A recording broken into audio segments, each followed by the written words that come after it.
Welcome to the Lord of the Dark. The Doomsday Ark is the Necron's ultimate mobile weapons platform, carrying a Doomsday cannon capable of annihilating entire tank columns and fortifications with a single devastating energy blast.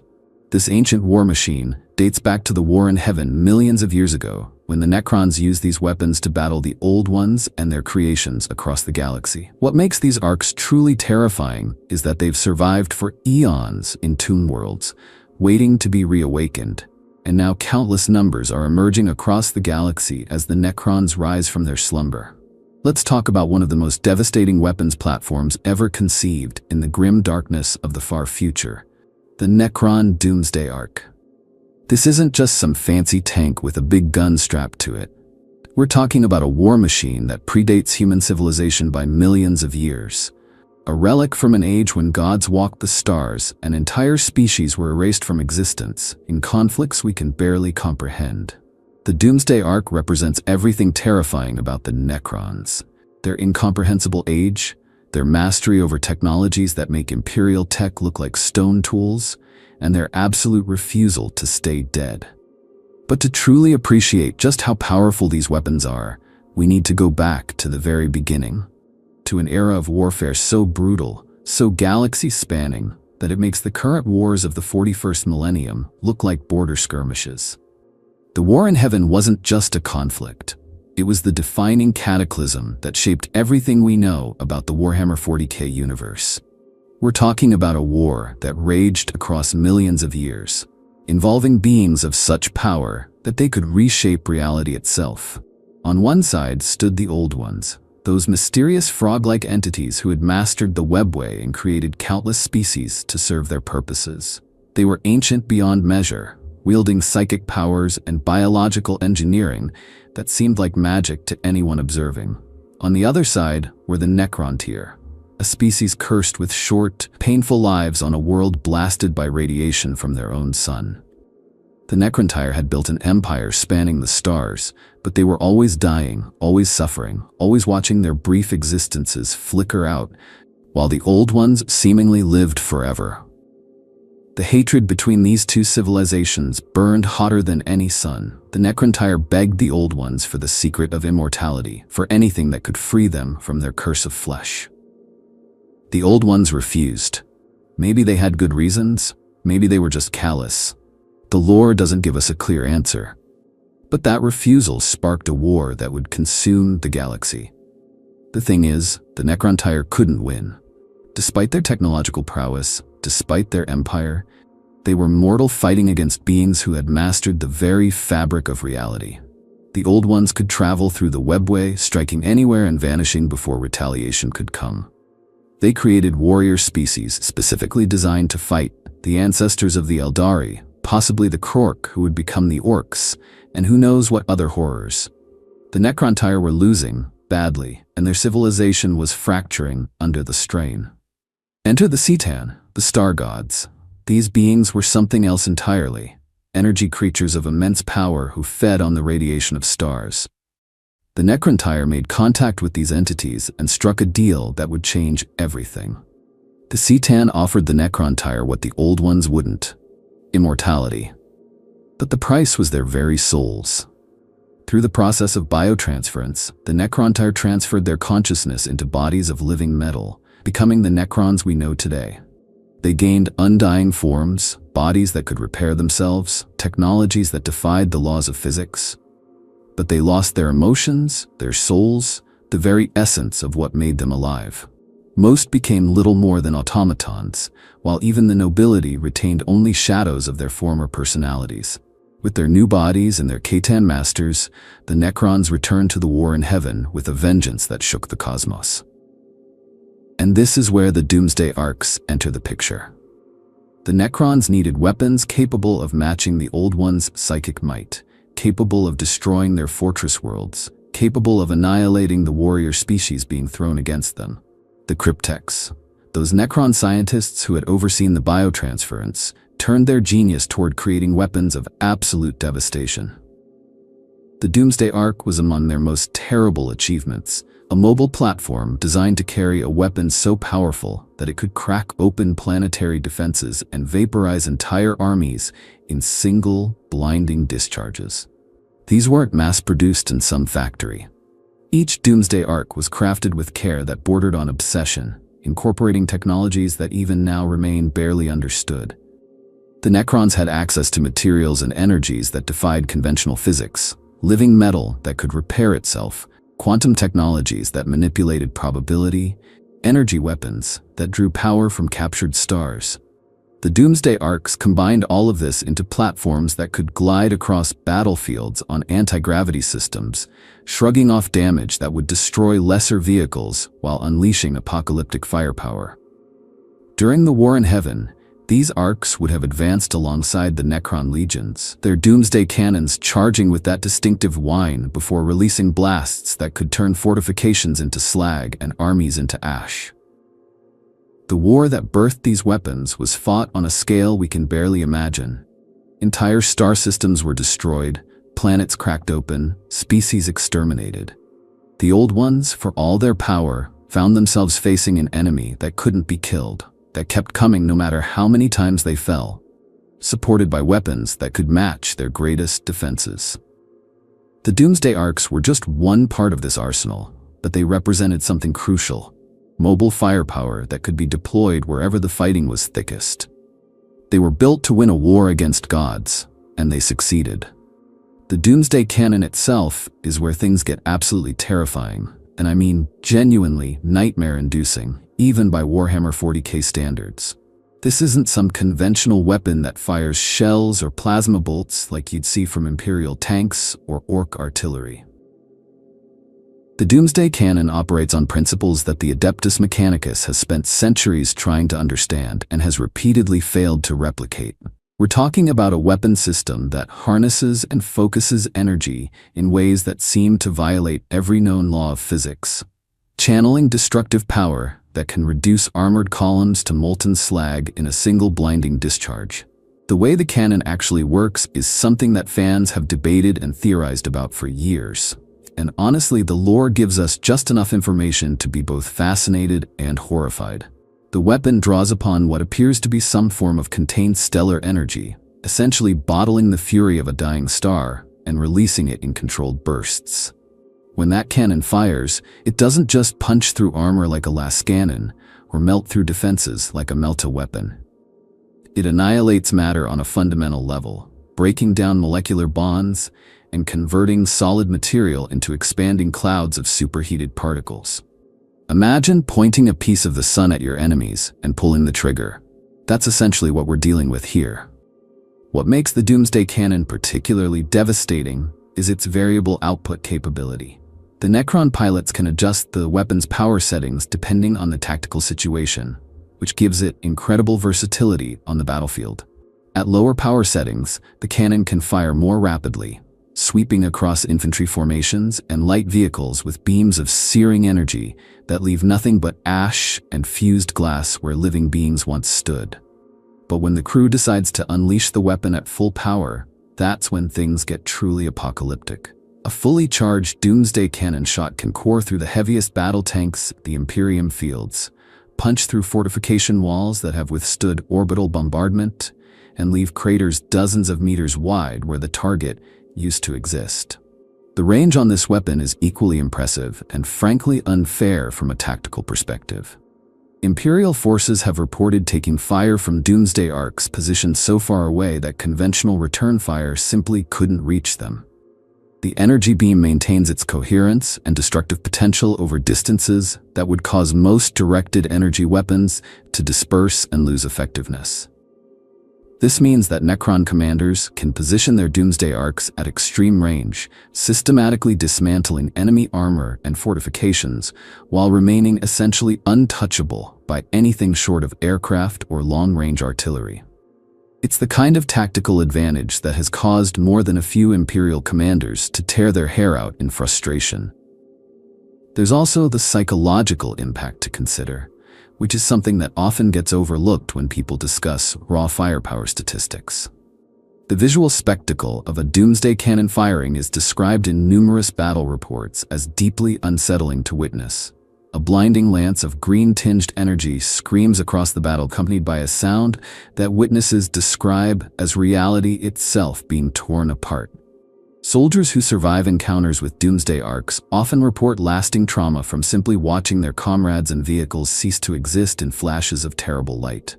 The weapon doesn't just kill, it erases.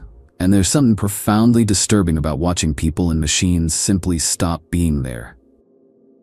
Fan theories have long speculated about the exact nature of the energy the Doomsday cannon employs, with some suggesting it might tap into the same dimensional principles that power Necron gas weapons, but scaled up to an almost incomprehensible degree. Others theorize that the cannon somehow interfaces with the Necron's mastery over fundamental forces, possibly even drawing power from pocket dimensions or manipulating the fabric of space-time itself to achieve its devastating effects. Whatever the truth, the Adeptus Mechanicus has classified the Doomsday cannon as one of the most dangerous Xenos weapons ever encountered, and tech priests who study recovered fragments do so in specially shielded facilities with multiple fail-safes in place. The targeting systems integrated into the Doomsday cannon deserve mention as well, because they represent another area where Necron technology simply outclasses anything the younger races can field. The weapon achieves pinpoint accuracy at ranges where Imperial gunners would be firing blind, and it can track and engage fast-moving targets with a precision that seems almost precognitive. Some Mechanicus analysts believe the targeting systems may incorporate predictive algorithms millions of years more advanced than anything humanity has developed, essentially calculating where a target will be before the target itself knows. Combined with the raw destructive output, this accuracy makes the Doomsday Arc one of the most efficient killing machines in the entire galaxy. When the Necron Tire finally gained the power to strike back at the old ones, the Doomsday Arcs became instruments of cosmic vengeance on a scale that's genuinely difficult to wrap your head around. These weren't weapons designed for limited conflicts or territorial disputes. They were built specifically to wage war against beings who had mastered the warp itself, who had created entire species as living weapons, and who had watched the Necron Tire suffer and die from their cursed star without lifting a finger to help. The hatred that fueled the war in heaven was ancient even then, and the Doomsday Arcs were forged to be the physical manifestation of that hatred. The old ones weren't just powerful psychers hiding behind psychic barriers. They had engineered the Krork, the predecessors to the orcs we know today, as biological war machines of terrifying effectiveness. They had created or uplifted the Eldari, blessed with incredible psychic potential and physical grace. They had seeded the galaxy with countless other species designed to fight, to adapt, to overwhelm through sheer biological diversity and warp-touched abilities. Against this tide of living weapons, the Necrons needed something that could cut through flesh and spirit alike. Something that didn't care how many bodies the old ones threw at them. The Doomsday Arcs answered that need with brutal, mathematical precision. Picture a battlefield where Krork warbands numbering in the millions surge forward, their crude but devastating weapons tearing through anything in their path. Behind them, Eldari war hosts weave reality itself into weapons, their psychers reshaping the battlefield with every passing moment. And supporting them all, the old ones themselves work their ancient sorceries, opening webway gates to bring reinforcements from across the galaxy in heartbeats. Against such enemies, conventional warfare was meaningless. You couldn't outbreed the Krork. You couldn't outmaneuver forces that traveled through the webway. You couldn't outfight beings who could predict your movements through precognition. But you could burn them all to atoms before any of that mattered. And that's exactly what the Doomsday Arcs did. The deployment patterns during the War in Heaven were nothing like modern military doctrine because the scale was incomprehensible. Tomb World dynasties would field hundreds, sometimes thousands of Doomsday Arcs simultaneously, creating overlapping fields of annihilation that stretched across entire continents. When the Doomsday cannons fired in concert, they didn't just destroy enemy formations, they reshaped geography. Mountain ranges were flattened, oceans were vaporized, The very crust of worlds was cracked open by the concentrated fury of these weapons firing together. Planets that the Old Ones had cultivated for millions of years were reduced to barren husks in campaigns lasting mere decades. What makes this period so fascinating to fans who really dig into the lore is how the Doomsday arcs specifically countered the Old Ones' greatest advantages. The webway gates that allowed instant reinforcement across galactic distances meant nothing when a Doomsday arc could target and destroy the gate itself with a single shot. The psychic shields that protected Old One strongholds, barriers that could deflect almost any conventional attack, buckled and shattered under the reality-warping energies of the Doomsday cannon. Even the Krork, those nearly unkillable biological engines of destruction, couldn't regenerate from wounds that erased them at the atomic level. There's a theory among some fans that the Doomsday arcs were specifically designed with the Cetans' knowledge of how the Old One's psychic abilities actually functioned. The Star Gods understood reality on a fundamental level that even the Old Ones couldn't match. And they may have crafted the Doomsday cannon specifically to interfere with warp-based defenses. This would explain why the weapon was so devastatingly effective against enemies that had dominated the galaxy for millions of years prior. The Old Ones had never faced an enemy that could attack them on both the physical and metaphysical planes simultaneously. And the Doomsday arcs represented exactly that kind of threat. The psychological impact shouldn't be underestimated either. The Old Ones had created their servant races to fight, yes, but they had also instilled in them a sense of purpose, of righteous defense against the soulless machines. But how do you maintain morale when the enemy can erase your entire army from a distance you can't even perceive? When your most powerful psychers can't see the attack coming because it operates outside the warp entirely? The Doomsday arcs didn't just kill, they demoralized on a species-wide scale. The Great Sleep represents one of the most audacious and terrifying gambles in galactic history, and understanding how the Doomsday arcs survived this impossibly long slumber tells you everything about why the Necrons remain such an existential threat to every living thing in the galaxy. After the war in heaven concluded and the Catan were shattered and enslaved, the Silent King Zarek looked upon what his people had become and what the galaxy had been reduced to, and he made a decision that would echo across 60 million years of cosmic history. The galaxy was dying. The enslavers had emerged from the warp, psychic parasites that used sentient minds as gateways to drag more of their kind into real space, and they were consuming everything in their path. The Old Ones were gone, their creations scattered and leaderless, and the Necrons themselves were shadows of what they had once been.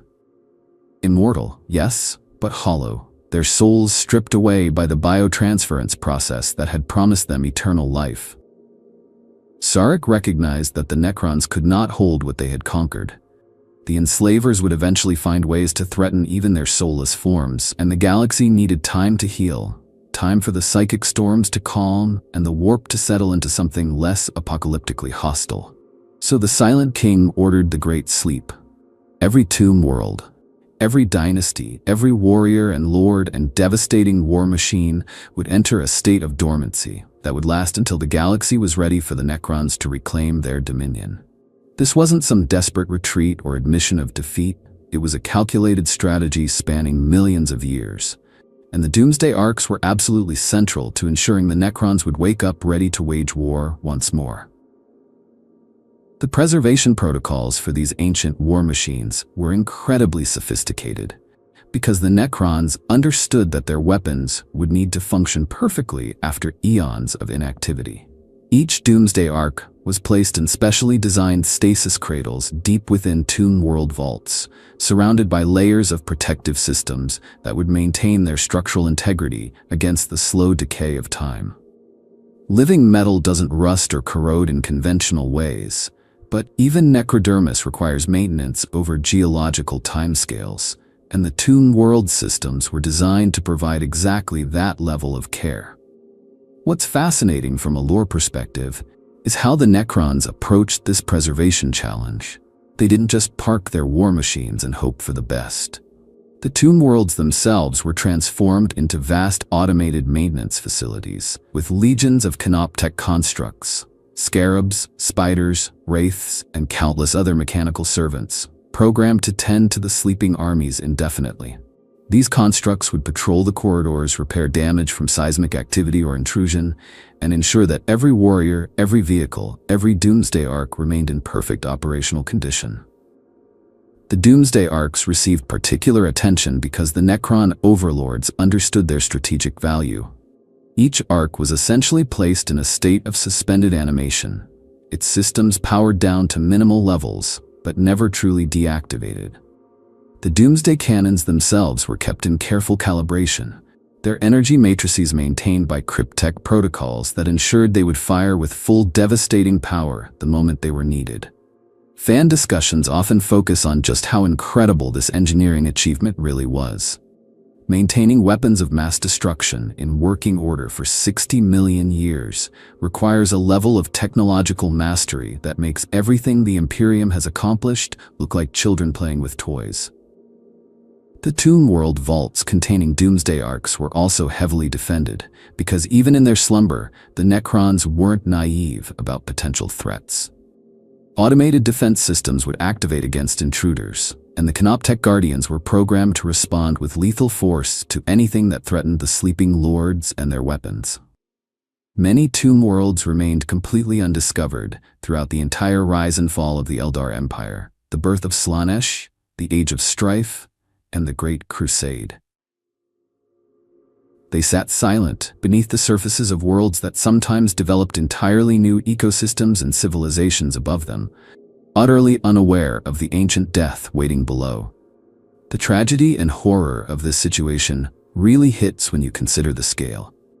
Thousands of tomb worlds scattered across the galaxy, each one containing potentially hundreds or thousands of Doomsday Arks, all waiting for the signal to awaken.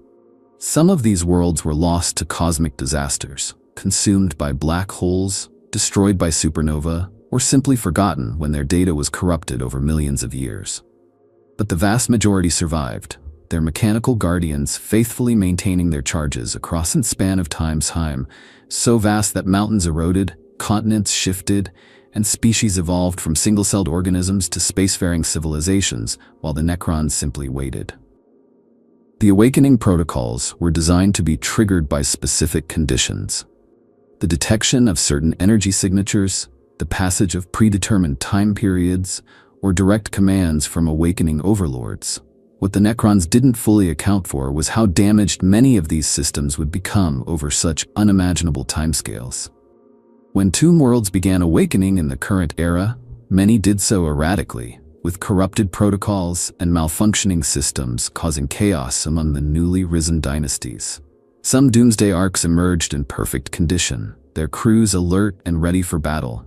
Others awakened damaged, their pilots suffering from the memory degradation that afflicts many long-sleeping Necrons, their weapons misfiring or operating at reduced capacity. The technological secrets behind the Doomsday Ark's construction represent some of the most jealously guarded knowledge in the entire galaxy. And honestly, the more you dig into what we actually know about how these things were built, the more you realize just how impossibly advanced Necron engineering truly is. The Adeptus Mechanicus has been studying captured or damaged Necron technology for millennia, and they've made essentially zero meaningful progress in understanding the fundamental principles behind these war machines. It's not just that the technology is advanced, it's that it operates on scientific principles that Imperial scholars can't even conceptualize, let alone replicate. The base structure of every Doomsday Ark is constructed from living metal, that impossibly adaptive substance known as necrodermis that forms the bodies of every Necron warrior and the hulls of their vessels. But the necrodermis used in Doomsday Arks isn't just standard living metal. There's evidence suggesting that the material used in these ancient war machines was refined and processed using techniques that even modern Necron cryptechs struggle to fully replicate. We're talking about metal that can repair catastrophic battle damage in real time, that can reshape itself to optimize for different combat conditions, and that seems to possess some form of rudimentary machine intelligence that allows it to anticipate and respond to threats before they fully manifest. The anti-gravitic systems that allow Doomsday arcs to hover silently across battlefields are another technological marvel that defies conventional understanding. These aren't repulsor engines or thrust-based systems like you'd find on Imperial vehicles. The arcs manipulate gravitational fields directly, creating localized distortions that allow them to float effortlessly regardless of terrain or atmospheric conditions. Some tech priests have theorized that these systems actually create tiny, stable wormholes beneath the vehicle that constantly fall toward a point that the arc's systems keep moving, resulting in perpetual suspension. Others believe the technology manipulates dark energy in ways that shouldn't be possible according to any known physics. The truth is probably stranger than either theory. The quantum shielding that protects Doomsday arcs from enemy fire is perhaps even more baffling than their propulsion systems. Unlike conventional void shields or energy barriers, quantum shielding seems to function by shifting portions of the arc into a slightly different dimensional phase when struck by incoming fire. Essentially, when a Lascanon beam or missile impacts a Doomsday arc, the section being targeted briefly exists in a state of quantum uncertainty, allowing the attack to pass through what momentarily becomes empty space. The timing and precision required for this defensive system to function is beyond anything Imperial technology can achieve. And the fact that it operates automatically without any apparent conscious input from the Ark's crew suggests a level of machine cognition that borders on artificial intelligence. The power generation systems that fuel both the Doomsday cannon and all of the Ark's other systems remain almost completely mysterious to outside observers. The amount of energy required to fire a Doomsday cannon at full power should require a reactor the size of a small starship, yet somehow this energy is generated, stored, and channeled through a vehicle roughly the size of a large Imperial tank. Some Mechanicus scholars have proposed that Doomsday arcs don't actually generate their own power at all.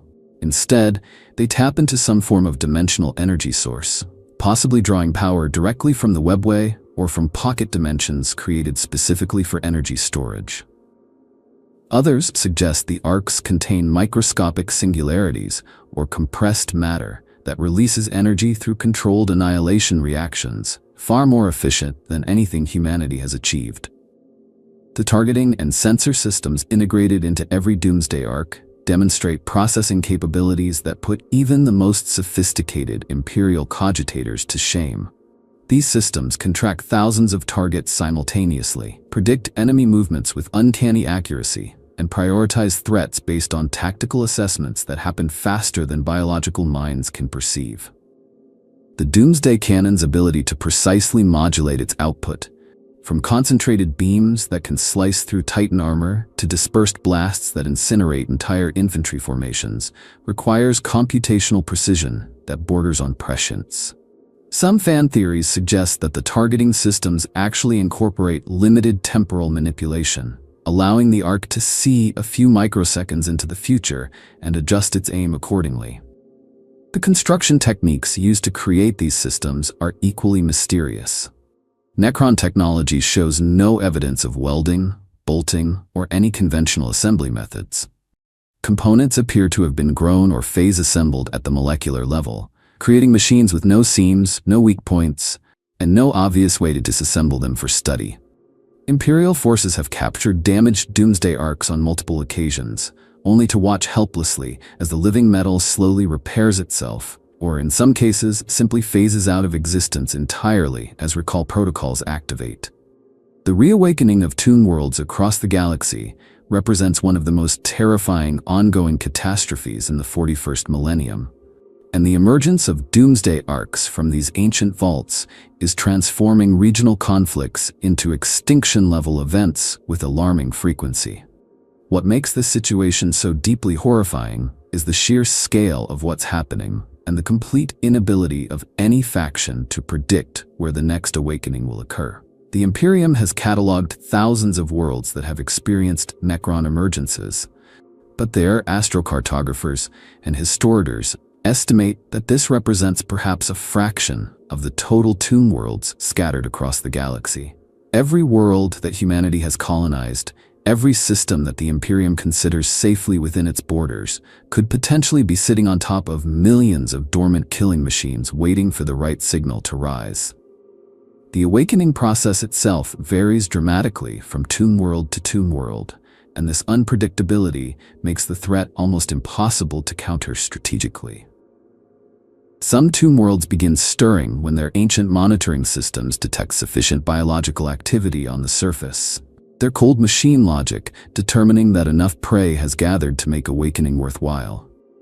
Others respond to specific astronomical events, their systems calibrated to activate when certain stars align, or when particular energy signatures pulse through the cosmos. Still others awaken due to damage to their stasis crypts, whether from mining operations that accidentally breach tomb complexes, seismic activity that disrupts containment fields, or deliberate interference from those foolish enough to seek Necron technology for themselves.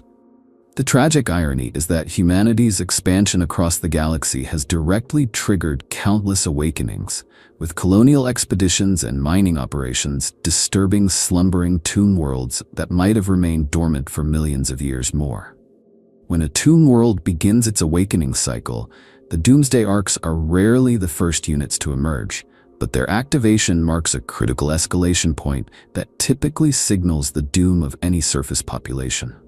The initial awakening usually involves basic warrior constructs and scarab swarms, these forces serving to secure the immediate area around tomb entrances and eliminate any immediate threats to the resurrection process. But once the Doomsday arcs begin rising from their storage vaults, it means the tomb world's command protocols have assessed the surface situation and determined that heavy assault capabilities are required. Fan discussions often focus on the terror that planetary defense forces must feel when they've been fighting waves of Necron warriors for days or weeks, holding defensive lines and perhaps even believing they're winning, only to see the distinctive silhouettes of Doomsday arcs cresting the horizon for the first time. The cascade effect of tomb world awakenings has become a genuine strategic crisis for every major faction in the galaxy. When one tomb world fully activates, it often sends out signals that trigger awakenings in neighboring systems, creating chain reactions that can see entire sectors suddenly flooded with Necron forces. The Sotek dynasty's aggressive expansion under Imhotep the Stormlord has been particularly devastating in this regard, with his forces deliberately triggering awakenings on tomb worlds that have lost their noble hierarchies, absorbing these masterless legions into his own growing empire. Each absorbed tomb world brings more Doomsday arcs into his arsenal, and some Imperial strategists have calculated that the Sotek dynasty alone now possesses more Doomsday arcs than the Imperium has Baneblades across all its segmentums combined. The Inquisition maintains classified records of awakening events, and the patterns they've identified are deeply disturbing to those with clearance to review them. Awakening frequency has increased dramatically over the past few millennia, with some Ordo Xenos analysts suggesting that the rate is accelerating exponentially. Whether this represents some coordinated signal propagating across the galaxy, the natural result of increased galactic activity disturbing more tomb worlds, or something else entirely remains a matter of heated debate. What isn't debated is the practical reality that military commanders across the Imperium are encountering Doomsday arcs with increasing regularity, and that worlds which successfully repelled initial Necron incursions are often revisited by larger forces once neighboring tomb worlds complete their own awakening cycles. The emotional weight of this ongoing catastrophe hits different when you consider the human cost on individual worlds. Colonies that have existed for centuries, populations that have built entire cultures and societies, can be rendered extinct within days of a tomb world awakening beneath their feet. The survivors of these attacks carry trauma that's difficult to comprehend, having witnessed weapons that shouldn't exist wielded by enemies that refuse to stay dead. Modern encounters with Doomsday arcs on the battlefield have produced some of the most horrifying after-action reports in Imperial military history, and the accounts from survivors paint a picture of absolute devastation that has fundamentally changed how commanders approach any engagement where Necron presence is suspected. The first thing you need to understand about facing a Doomsday Ark in actual combat is that most Imperial forces never even get the chance to report what happened to them. The kill ratios are so catastrophically one-sided that entire armored companies have been reduced to molten slag before anyone could transmit a distress signal. And the few survivors who do make it out often describe experiences that sound more like nightmares than military engagements. One of the most documented encounters occurred during the Orphean War, where Imperial forces first began to truly understand just how outmatched conventional armor doctrine was against these ancient war machines. Tank commanders who had spent decades perfecting their craft and had faced everything from orc gargants to chaos titans found themselves completely helpless against weapons that simply ignored everything they understood about armored warfare. Lemon Russ battle tanks that had survived countless engagements were vaporized in single shots, their thick armor offering absolutely no meaningful protection against energy beams that could crack open void shields. The psychological impact on surviving crews was profound, with many veterans developing what the Departamento Munitorum clinically terms technological terror syndrome, an inability to engage Necron forces without experiencing paralyzing fear, rooted in the certain knowledge that their weapons and training mean nothing against such overwhelming firepower. The battle tactics that have evolved from these traumatic encounters revealed just how desperate Imperial commanders have become when Doomsday Arks appear on the battlefield. The standard doctrine now emphasizes what military theorists grimly call acceptable sacrifice formations, where entire units are designated as bait to draw the Ark's fire while faster elements attempt flanking maneuvers.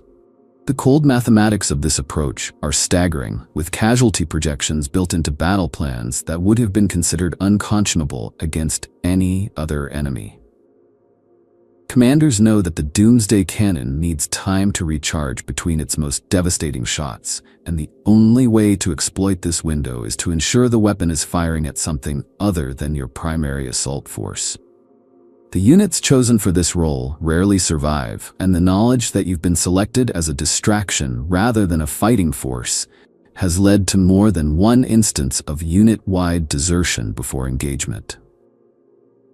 Space Marine chapters have developed their own approaches to dealing with Doomsday Arks, though even the Emperor's finest have learned painful lessons about the limitations of their legendary prowess against such weapons. Drop pod assaults directly onto Ark positions have achieved mixed results, with some chapters reporting successful boarding actions where assault marines managed to reach the vehicle and engage the crew in close combat before the cannon could fire. However, the Necron warriors operating these machines are not helpless in close quarters, and the Arks themselves are often supported by accompanying forces that can shred even power-armored warriors before they reach their target. The Ultramarines lost an entire assault squad during the Damnos campaign, when their drop pod landed precisely on target, only for the warriors to discover that the Ark was protected by a phalanx of Lech Guard, whose hyperphase swords cut through Terminator armor like parchment. The Astra Militarum has compiled extensive tactical analyses based on survivor accounts, and the patterns that emerge are genuinely disturbing in their consistency.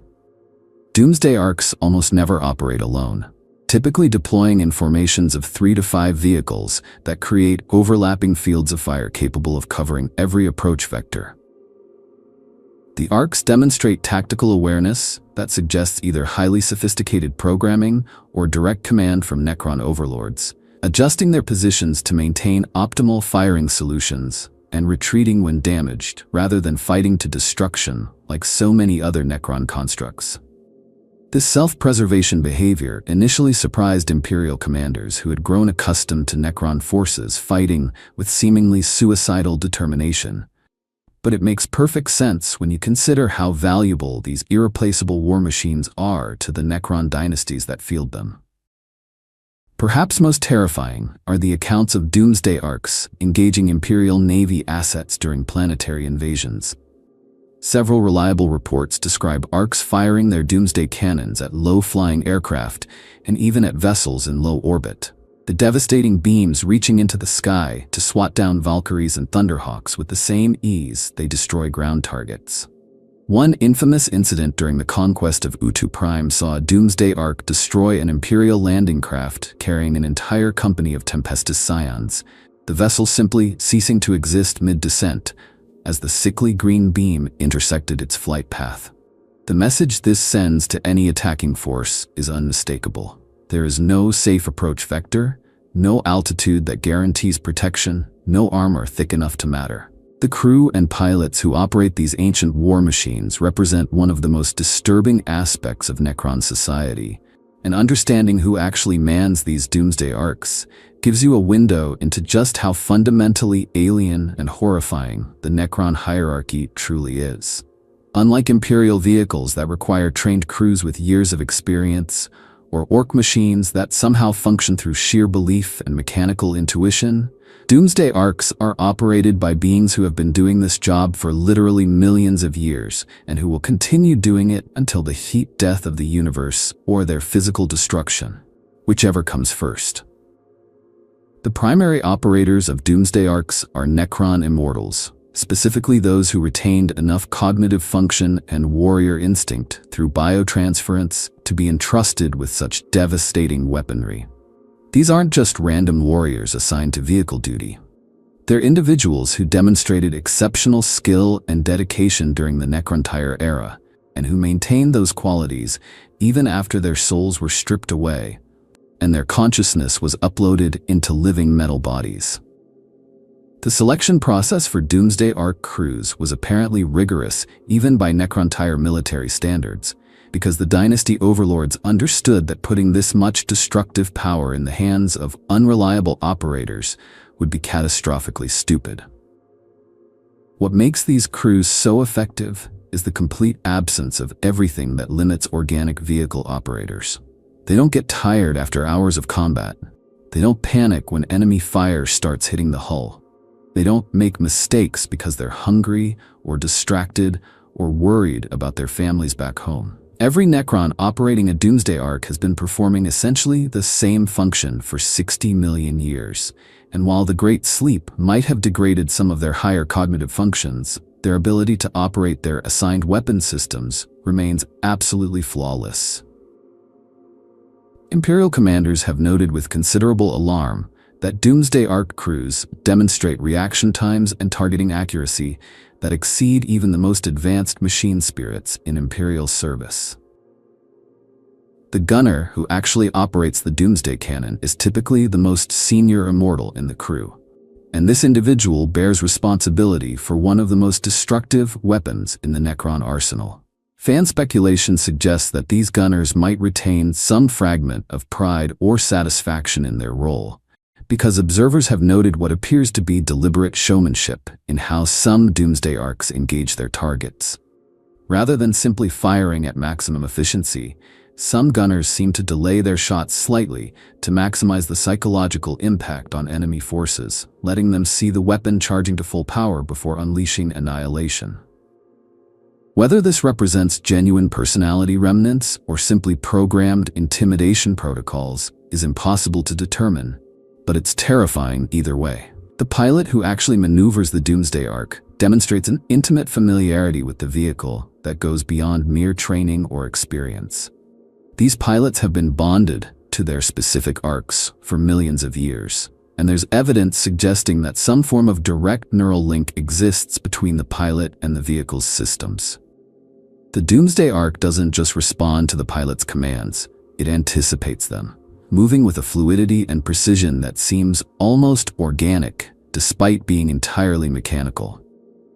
Imperial tank crews who have observed Doomsday Arks maneuvering in combat report that the vehicles move with an unsettling grace, gliding across terrain that would bog down conventional tanks while maintaining perfect firing solutions on multiple targets simultaneously.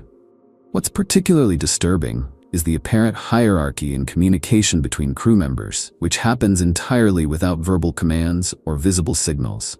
The crew operates as a single unified entity, with each member anticipating the actions of the others and coordinating their efforts with perfect synchronization. This is likely accomplished through the same command protocols that allow Necron lords to control their forces, but on an intimate scale that creates something resembling a hive mind within each individual vehicle. The gunner knows exactly when the pilot will bring them into optimal firing position. The pilot knows exactly when the gunner needs stability for a precision shot. The secondary crew members who manage the Gauss flare arrays and defensive systems integrate their actions seamlessly with the primary operators. The really haunting thing is that these crew members probably remember being alive. Somewhere in their degraded consciousness, there might be fragments of memories from when they were flesh and blood Necrontire, when they had families and hopes and fears and all the messy complications of organic existence. Now they're locked forever in metal bodies, performing the same duties they've performed for 60 million years, unable to refuse or resist or even question their purpose. Some fans have theorized that the most tragic Necrons are those who retain just enough awareness to understand what they've lost, but not enough to do anything about it, and Doomsday Ark crews might fall into exactly this category. The strategic deployment and tactical role of Doomsday Arks within Necron armies reveals a level of military sophistication that makes Imperial commanders feel like children playing with toy soldiers, compared to masters of warfare who have been perfecting their craft for 60 million years. When you examine how Necron overlords actually use these devastating weapons platforms in battle, you start to understand that the Doomsday Ark isn't just a powerful gun on a hover chassis. It's a carefully integrated component of a war doctrine that has been refined through countless conflicts against enemies that no longer exist because those enemies lost. The fundamental tactical philosophy behind Doomsday Ark deployment centers on what Necron strategists apparently call overwhelming localized superiority, though human scholars have given it various names over the centuries of studying Necron battle tactics. The concept is brutally simple in theory, but devastatingly effective in practice. Identify the enemy's strongest point, concentrate enough firepower to annihilate it completely, then systematically work through remaining resistance while the enemy reels from the loss of their most powerful assets. Doomsday Arks serve as the primary instruments of this approach. They're Doomsday cannons capable of erasing whatever the enemy considers their trump card in a single, devastating volley. What makes this deployment philosophy so effective is the way Doomsday Arks synergize with other elements of Necron forces. They rarely operate alone or in isolation. Instead, Necron overlords typically deploy them in conjunction with screens of Necron warriors and immortals, who absorb enemy attention and return fire while the Arks maneuver into optimal firing positions. Ghost Arks often accompany Doomsday Arks to provide repair capabilities and additional warrior support, creating mobile battle groups that can sustain operations even under heavy enemy pressure. The coordination between these elements operates with a precision that organic armies simply cannot match, every unit functioning as part of a greater whole with perfect communication and zero hesitation. Imperial tacticians have identified several consistent deployment patterns that Necron forces employ when fielding Doomsday Arks, though understanding these patterns has done frustratingly little to help counter them effectively. The most common approach involves positioning Doomsday Arks on elevated terrain or behind screening forces, where they can engage priority targets without exposing themselves to direct assault. Their quantum shielding makes them remarkably resilient to return fire, and their anti-gravity locomotion allows them to reposition rapidly if enemy forces manage to threaten their position. This combination of firepower, protection, and mobility creates a tactical problem that has no easy solution for opposing commanders. The targeting priorities programmed into Doomsday Ark fire control systems reveal a cold, calculated approach to warfare that prioritizes efficiency above all else. Enemy command vehicles, super heavy tanks, fortified positions, and massed infantry concentrations all register as high-priority targets. But the specific engagement order varies based on tactical circumstances that the Ark's crew and command protocols evaluate in real time. Against Imperial forces, this often means Land Raiders, Baneblades, and Command Chimeras get targeted first, decapitating enemy leadership and eliminating their most powerful assets before they can influence the battle. Against orcs, the targeting shifts to stompas, battle wagons, and warboss retinues. Against tyrannids, synapse creatures become absolute priority targets, with the Necrons apparently having learned long ago that severing tyrannid command links creates cascading failures throughout their swarm tactics. The psychological impact of Doomsday Arc deployment extends far beyond their actual firepower, creating a suppression effect that Imperial commanders have come to dread. When soldiers know that a single glowing weapon platform on the horizon can erase their entire company in one shot, their willingness to advance or hold position deteriorates rapidly. Experienced Necron commanders exploit this fear deliberately, sometimes holding Doomsday Arc fire specifically to maximize the psychological pressure on enemy forces, letting them watch their comrades disintegrate one unit at a time while knowing they could be next. The anticipation of death proves almost as effective as death itself in breaking enemy morale and cohesion. Multiple Doomsday Arcs operating in concert create what Imperial strategists have grimly termed death corridors, overlapping fields of fire that make any approach vector suicidal for enemy forces.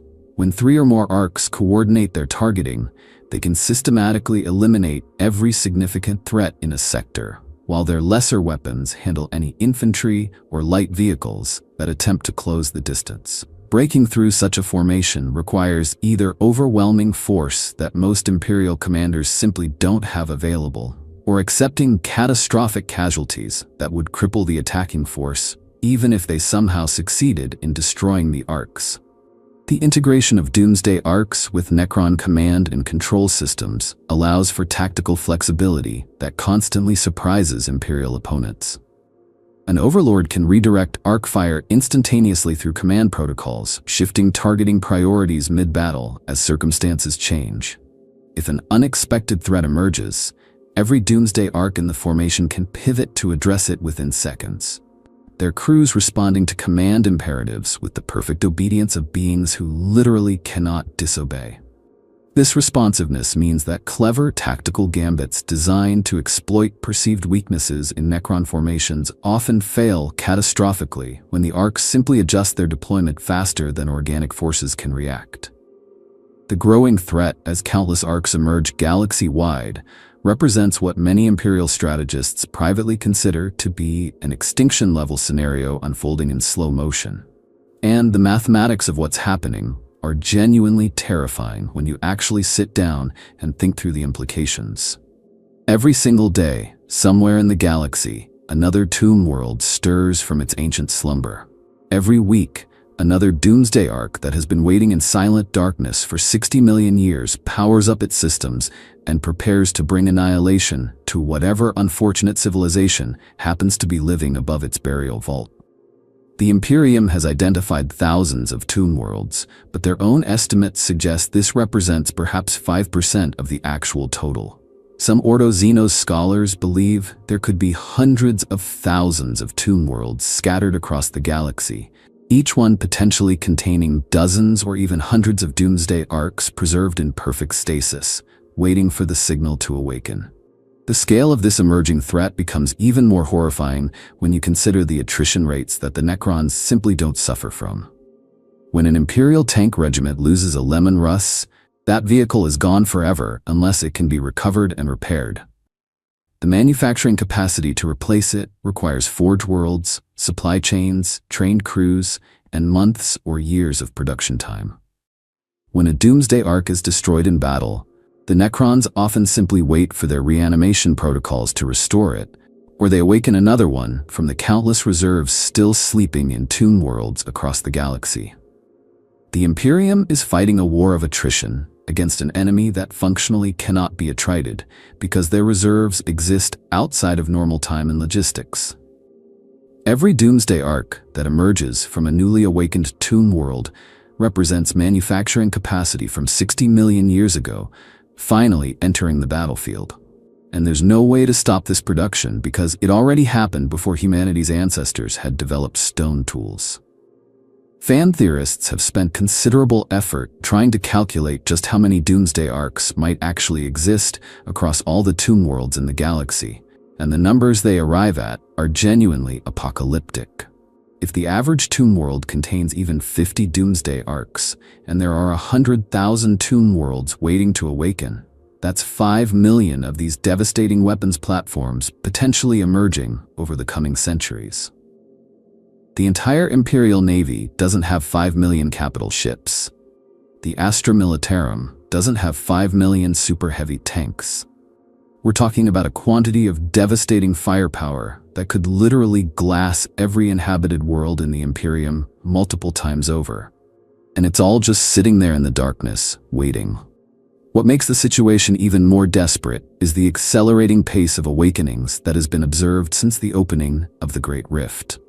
Whatever cosmic disturbance Abaddon's 13th Black Crusade unleashed seems to have triggered awakening protocols across vast swaths of the galaxy. Tomb worlds that should have slumbered for another 10,000 years are stirring decades or centuries ahead of schedule. The careful, measured emergence that the Silent King apparently planned has been disrupted, and Doomsday arcs are appearing in sectors where no Necron presence was ever suspected. Imperial commanders who thought they understood the Necron threat in their regions are suddenly facing awakening tomb complexes that nobody knew existed, disgorging war machines that haven't seen battle since before the Eldar Empire rose to prominence. The political implications of this growing threat have created fractures within Imperial High Command that mirror the desperation of the strategic situation. Some voices argue for immediate, overwhelming response to every detected awakening, throwing everything available at tomb worlds before they can fully activate their forces. Others point out that this approach has repeatedly failed and simply wastes irreplaceable resources against an enemy that will eventually overwhelm any defensive strategy through sheer numbers. A growing faction within the Ordo Xenos has begun quietly advocating for something that would have been considered heresy a century ago: diplomatic contact with Necron dynasties that seem willing to negotiate, attempting to find some accommodation that doesn't end in mutual annihilation. The fact that this position is being seriously discussed in the highest circles of imperial power tells you everything about how desperate the situation has become. The Doomsday arcs emerging across the galaxy represent something that the Imperium has never truly faced before. An enemy with functionally unlimited reserves of devastating firepower, perfect patience measured in geological timescales, and absolutely no need to negotiate, compromise, or accept anything less than total dominion over the galaxy they once ruled. Every world that falls to Necron conquest doesn't just represent a military defeat, it represents another tomb world fully awakened, another fleet of Doomsday arcs added to the growing Necron armadas, another step toward the restoration of an empire that spanned the stars when the galaxy was young. The mathematics are simple and terrifying. Unless something fundamentally changes, the Necrons will eventually win through sheer inevitability, and every Doomsday arc that powers up its ancient canon brings that future one step closer to reality. In the grim darkness of the far future, there is only war. And increasingly, that war is being fought against enemies who have already been waging it for longer than most species have existed. If you enjoyed this deep dive into one of the most terrifying weapons in the Necron arsenal, consider subscribing to the channel for more explorations of the darkest corners of the 41st millennium.